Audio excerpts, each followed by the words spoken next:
Sniper TNI tewas ditembak KKB Papua, senjata DMR ikut dirampas. Duka menyelimuti keluarga besar TNI Angkatan Darat. Salah satu prajurit terbaiknya, Praka Amin Nur Rahman gugur diserang oleh kelompok kriminal bersenjata, KKB, Papua di Kampung Moyeba, Distrik Moskona Utara, Kabupaten Teluk Bintuni, Papua Barat, Sabtu, 11 Oktober 2025.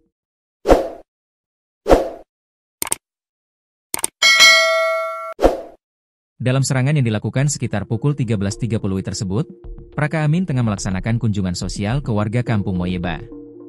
Saat itu Praka Amin bersama anggota Satgas Yonif 410 Alugoro sedang kegiatan sosial dan perbaikan jembatan di sekitar pos Moyeba. Praka Amin Nur Rahman saat itu tengah bertugas sebagai penembak DMR.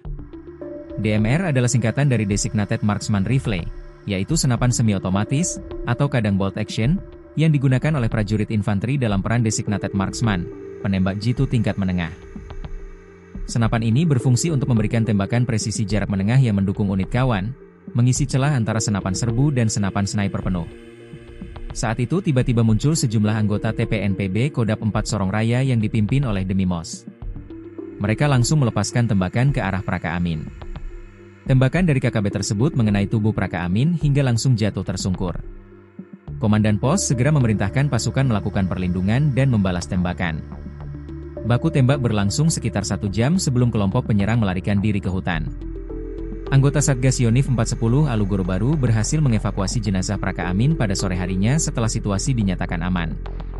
Hasil pemeriksaan di lapangan menunjukkan korban sempat diserang dari jarak dekat setelah tertembak. Dari inventaris pos, dilaporkan 1 pucuk senjata jenis DMR, 3 magazin berisi 60 butir amunisi, serta perlengkapan tempur korban ikut hilang. Dugaan kuat senjata tersebut direbut kelompok penyerang saat terjadi kekacauan. Pihak TNI menyebut serangan ini dilakukan saat pasukan sedang melakukan tugas non-tempur untuk membantu masyarakat setempat. Aksi tersebut dinilai sebagai bentuk provokasi yang mengganggu stabilitas keamanan di wilayah Teluk Bintuni. Untuk mencegah serangan susulan, Komando Lapangan memperketat pengamanan di sekitar pos Moyeba untuk meningkatkan patroli. Selain itu, aparat juga memperkuat koordinasi dengan warga kampung guna menelusuri jejak pelaku dan mengamankan kembali senjata yang hilang.